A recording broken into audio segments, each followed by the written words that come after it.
BRS party అధినేత మాజీ CM KCR justice Narasimha Reddy commission నోటీసులతో ఉక్కిరిబిక్కిరవుతున్నారు.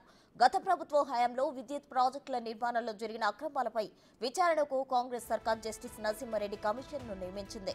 విద్యుత్ రంగ నిపుణులతో పలుమార్లు చర్చలు జరిపిన అనంతరం మరింత విస్తృతమైన విచారణలో భాగంగా కమిషన్ ఎదుట హాజరై వివరణ ఇవ్వాల్సిందిగా మాజీ సీఎం కేసీఆర్ కు నోటీసులు జారీ చేసింది.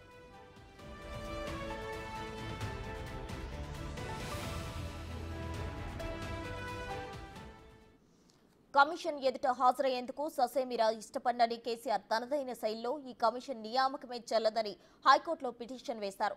ఈ పిటిషన్లో పలు లోపాలు ఉండడంతో హైకోర్టు తిరస్కరించడంతో మంగళవారం మళ్లీ కొత్త పిటిషన్ దాఖలు చేశారు.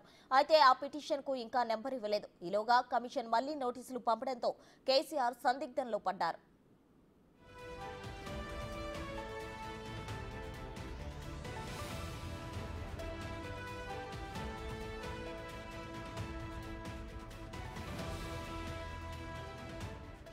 ఛత్తీస్గఢ్ ఒప్పందం, యాదాద్రి భద్రాద్రి పవర్ ప్లాంట్ల నిర్మాణంపై నిజ నిర్ధారణ కోసం కాంగ్రెస్ ప్రభుత్వం ఏర్పాటు చేసిన జస్టిస్ నరసింహారెడ్డి ఏకసభ్య కమిషన్ వివరణ ఇవ్వాల్సిందిగా కేసీఆర్ కు నోటీసులు జారీ చేశారు.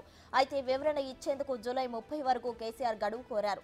దీన్ని తిరస్కరించిన కమిషన్ జూన్ 15లోగా వివరణ ఇవ్వాలని నోటీసులు ఇచ్చింది. కేసీఆర్ తో పాటు మాజీ విద్యుత్ మంత్రి జగదీష్ రెడ్డితో పాటు మరికొంతమందికి కూడా నోటీసులు జారీ చేసింది. దీంతో కమిషన్ ఏర్పాటే చట్టవిరుద్ధమని, జస్టిస్ నరసింహారెడ్డి స్వచ్ఛందంగా విచారణ నుంచి తప్పుకోవాలంటూ కేసీఆర్ సమాధానమిచ్చారు. దానిలోనే ఛత్తీస్గఢ్ విద్యుత్ కొనుగోలు ఒప్పందం, యాదాద్రి భద్రాద్రి విద్యుత్ కేంద్రాల నిర్మాణంపై పాక్షిక వివరణ ఇచ్చారు. ఈ వివరణతో సంతృప్తి చెందని కమిషన్ ఈ నెల 27లోగా విచారణకు హాజరు కావాల్సిందిగా ఈ నెల 19న కేసీఆర్ కు లేఖ రాసింది. దీంతో కేసీఆర్ హైకోర్టులో కమిషన్ ఏర్పాటును సవాల్ చేశారు. మరో 24 గంటల్లో కమిషన్ ఇచ్చిన గడువు ముగుస్తుండటంతో కేసీఆర్ ఏం చేస్తారోననే విషయమై ఆసక్తి నెలకొంది.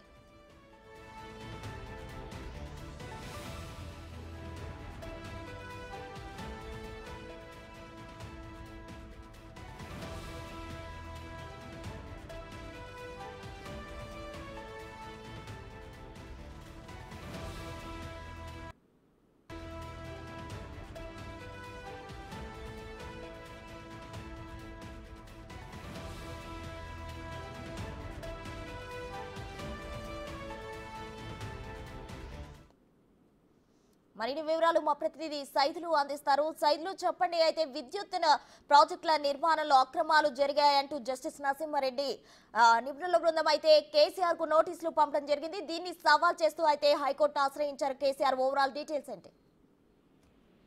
ప్రస్తుత విద్యుత్ కమిషన్ అంటే ఛత్తీస్గఢ్ విద్యుత్ కొనుగోలు విషయంలో భారీ అవకతవకలో అవినీతి జరిగిందని చెప్పేసి కాంగ్రెస్ పార్టీ అధికారంలోకి వచ్చిన తర్వాత దానిపై ఏర్పాటు చేసింది. దానిలో భాగంగా న్యాయ విచారణ కూడా చేస్తామని చెప్పింది. సో దానిలో అదే జస్టిస్ ఎల్ నరసింహారెడ్డి కమిషన్ ఏర్పాటు చేసింది. దానిలో భాగంగా మొదటిసారి కేసీఆర్ కు నోటీసులు ఇచ్చారు. అంటే ఈ నెల 19న ఛత్తీస్గఢ్ విద్యుత్ కొనుగోలు విషయంలో అసలు ఏం జరిగింది అనేది వివరణ ఇవ్వాలని చెప్పేసి అడగ్గా అప్పుడు ఏకపక్ష నిర్ణయంతో జస్టిస్ ఎల్ నరసింహారెడ్డి కమిషన్ ఇలా వ్యవహరిస్తుందని చెప్పేసి కేసీఆర్ ఎల్ నరసింహారెడ్డికి లేఖ రాశారు. దాని తర్వాత 3 రోజుల క్రితం ఆయన హైకోర్టును కూడా ఆశ్రయించారు. రిట్ పిటిషన్ దాఖలు చేశారు. అంటే జస్టిస్ ఎల్ నరసింహారెడ్డి కమిషన్ అన్ని రద్దు చేయాలని చెప్పేసి తను రిట్ పిటిషన్ దాఖలు చేశారు. ఇంతవరకు హైకోర్టు ఎలాంటి ఉత్తర్వులు జారీ చేయలేదు. చూడాలి మరి ఏం చేస్తుంది అనేది. సో ఇక రెండోసారి విద్యుత్ కమిషన్ నుంచి కేసీఆర్ కు నోటీసులు అందాయి. ఈ నెల 27న ఖచ్చితంగా ఛత్తీస్గఢ్ విద్యుత్ కొనుగోలు విషయంలో అసలు ఏం జరిగింది,